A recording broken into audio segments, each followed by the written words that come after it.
If you were 18 in 1983 Britain, you remember exactly what it felt like to hold your first proper wage. The weight of it. The maths that started the second you opened the envelope. And the one question that mattered more than any other on a Friday night. Would it last the weekend? This is that Saturday. And by tonight, every penny of it has to be accounted for. The envelope has your name on it, handwritten, biro slightly crooked, the way someone wrote it in a hurry on a Friday afternoon before the weekend started without them. No logo, no window, no barcode, just a small brown envelope and everything you earned this week sitting inside. You peel the flap back. Notes first, then coins. Then the little folded slip that tells you what was taken before you ever got here. Income tax, national insurance. You knew this was coming. It still stings. What is left is £48. 48 quid. And here is the problem. The one you are already working out before you have even left the kitchen. 8 of that goes to your mum tonight, whether you like it or not. There is a record you have been promising yourself for 2 weeks. There is the bus.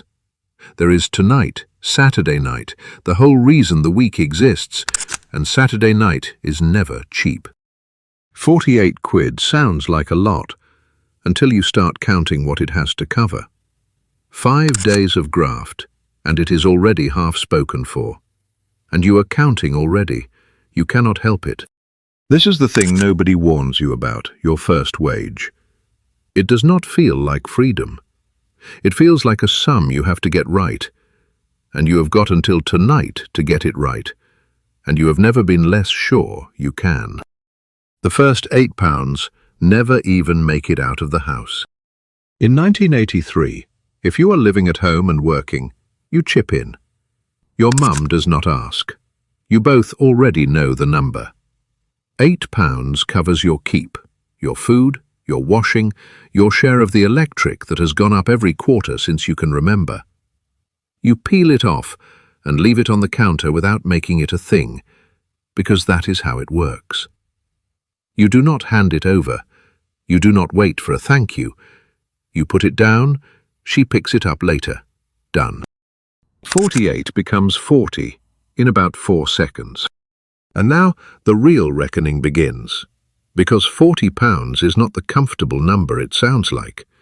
Tonight alone could eat half of it, if you are not careful. A few pints, the pictures, chips on the way home, whatever the night decides to become. You have seen mates blow a whole wage on a single Saturday, and spend the rest of the week skint and miserable, scrounging a fiver off their mum like a kid again. Mug's game, that. Everyone swears they will never do it, and half of them do it anyway. You promised yourself you were not doing that. The question is whether you actually have the discipline, because the high street is 20 minutes away, and the high street has never once let you leave with money still in your pocket. You grab your jacket. 40 quid. 1 day. Let us see how this goes.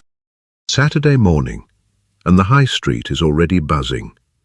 And this is exactly where the money goes to die.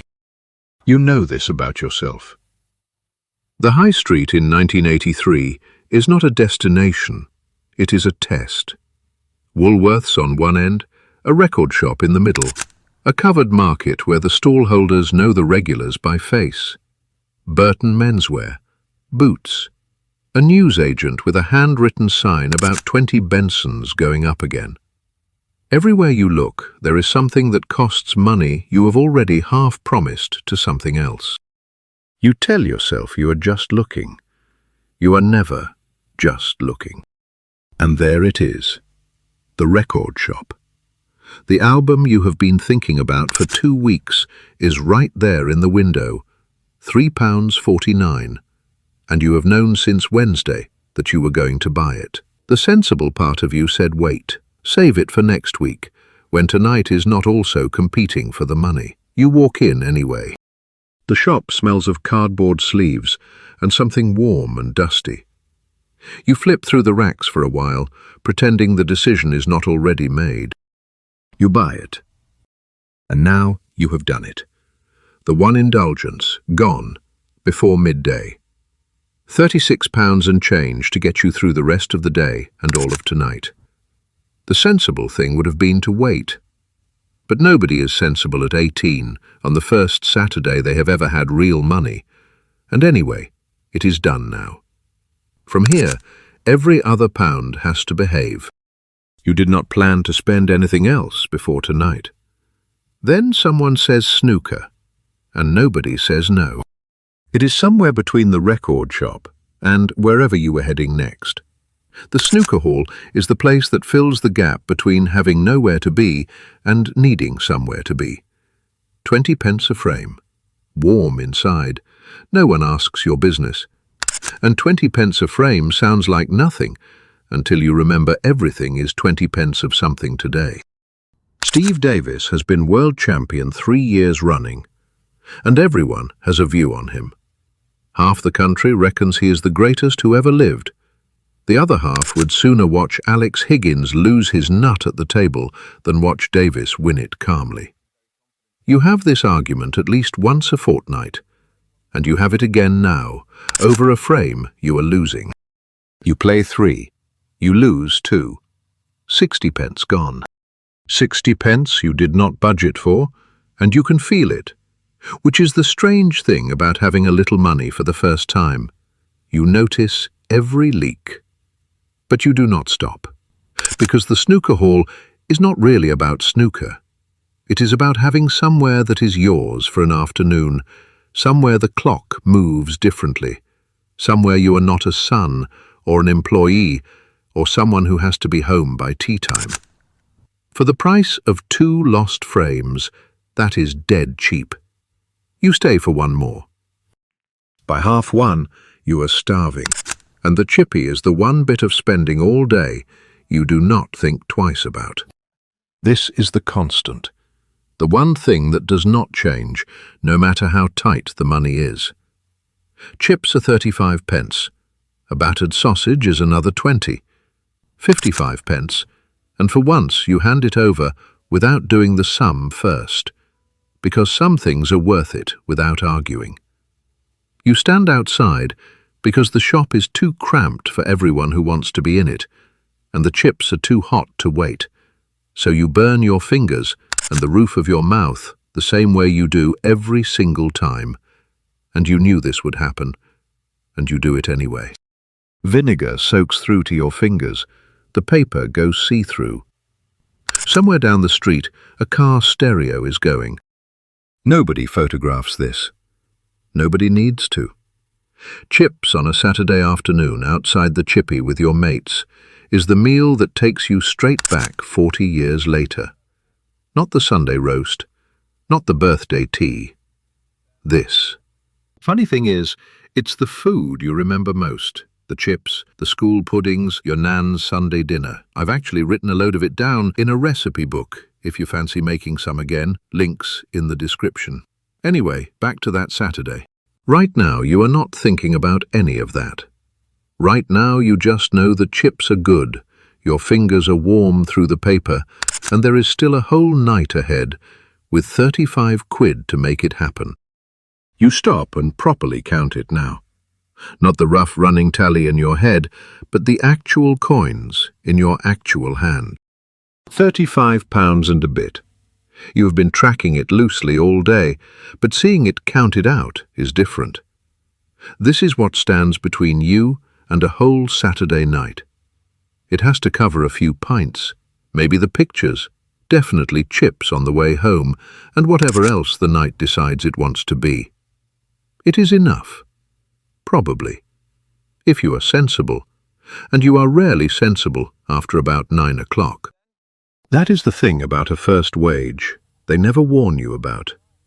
You learn fast that money is private, not secret, just yours to manage, yours to miscalculate, yours to feel the edges of on a Saturday afternoon with the best part of the day still ahead of you and a slightly nervous feeling about whether you have left yourself enough for it. You put the money back in your pocket. You do not tell anyone the exact figure. You would rather look sorted than skint, even to your mates, especially to your mates. Thursday night was top of the pops, and the whole country knew it. In 1983, there is no streaming, no algorithm deciding what you should hear next. There is one show, once a week, Thursday evening on BBC One, and if you miss it, you miss it. Your mates will be talking about it the next day, and you will have nothing to say. So you watch it. Everyone watches it. And for 30 minutes, the living room is the only place in Britain that matters. The charts in 1983 are strange and brilliant. There is a whole new thing called New Romantic, Culture Club, Duran Duran, Spandau Ballet, and it has split everyone you know right down the middle. Your mate Gary says they all look like they got dressed in the dark. You do not entirely disagree. You buy the records anyway. The show ends, and someone changes the channel, and Britain goes back to being ordinary for another 6 days. The telly goes back to being just the telly. But for 30 minutes every Thursday, being 18 in 1983 felt like being in exactly the right place at exactly the right time. The job is not what you thought it would be. You knew it would not be exciting. Nobody promised you exciting. But there is a specific tiredness that comes from doing the same thing with your hands for 8 hours that you did not know about before September. The kind of knackered that sits differently in your shoulders. It follows you home on the bus. It is still there the next morning. 3 million people are unemployed in Britain right now. You know this because it is on the news every night, and because you can see it on your own street. Lads you went to school with are on the dole. Some of them were on YTS at 16, 17, the government's training scheme that was supposed to be a bridge to a real job. For plenty of them, it led nowhere. 25 quid a week, and then nothing. You have a proper wage, £48 take home. You know that matters. But on a Tuesday afternoon, when the clock above the floor says 2:15, and the shift does not end until 4:30, knowing it matters and feeling it matters are two very different things. Saturday night is the reason the week exists. You get ready in your bedroom with the record on and the mirror propped against the wardrobe because the room is too small for a proper one. The clothes matter in 1983 in a very specific way. Not expensive, you cannot afford expensive, but right.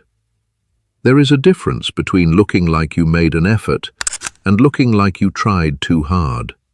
And walking that line takes more thought than you will ever admit. Your hair takes longer than you will tell anyone. The aftershave is from Boots, 99p, and you use it like it cost more. You meet everyone under the same street light you always meet under, near the phone box at the corner, and the night opens up. You are 18 with money in your pocket, and the whole town feels available in a way it did not when you were 17 and still getting funny looks at the door. You spend carefully, but you spend. A round costs more than you planned. Someone's chips get shared without anyone asking. You lose track of the exact numbers somewhere around 10 o'clock and decide that is probably fine. By the time you get home, the money is mostly gone. And the night has been everything a Saturday night is supposed to be. Not spectacular. Not a story you will tell for years. Just good. The way a Saturday night at 18 in the right company is always good. Sunday morning, and the envelope is on the table where you left it. Empty now. The little folded slip still inside. Income tax, national insurance. The numbers that will follow you your whole working life from here. You pick it up, look at it a second, put it in the bin. Next Friday there will be another one. Same handwriting, same name. The week starts again Monday. You did not save anything.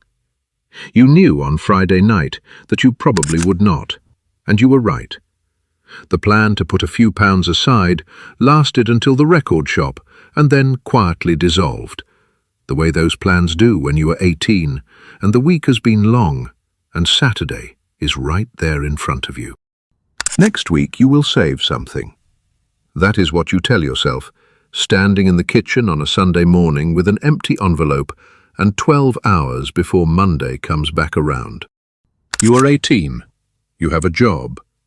You have a wage with your name on it, and the knowledge now of what it feels like to earn something, spend it, watch it go, and come back for more. You have no idea yet that this is the part you will remember. Not the things you bought. The record you had to have will be gathering dust in a year, and you will barely remember buying it. What stays is smaller and stranger than that. The weight of the envelope on a Friday. The figures that started the second you opened it. The way the whole week arranged itself around 48 quid and what you could make it cover. Your first proper wage. The one that made everything real. Next week, you do it all again. Some things only make sense looking back. The brown envelope with your name on it. The count on the kitchen table. The record you bought before you thought about saving. Britain in 1983 was hard going for a lot of people, and you were 18 in the middle of it. And somehow the chips and the snooker and the Thursday night telly and the empty envelope on a Sunday morning, all of it together, felt like being alive in a way that is very hard to explain to anyone who wasn't there. But if you were there, you already know. And if you were there, you'll remember the food most of all, the chocolate concrete and pink custard, gypsy tart in the school hall, fish and chips from the paper on a cold night. Trouble is, food today isn't that anymore. It's a plastic tray and a microwave. So before these old recipes disappear for good, I've put 53 of them into one book. The school dinners, the Sunday teas, the puddings, the seaside treats, written down the way they were actually made. First link in the description. Cook them again, make them for the grandkids, and tell them whose they were.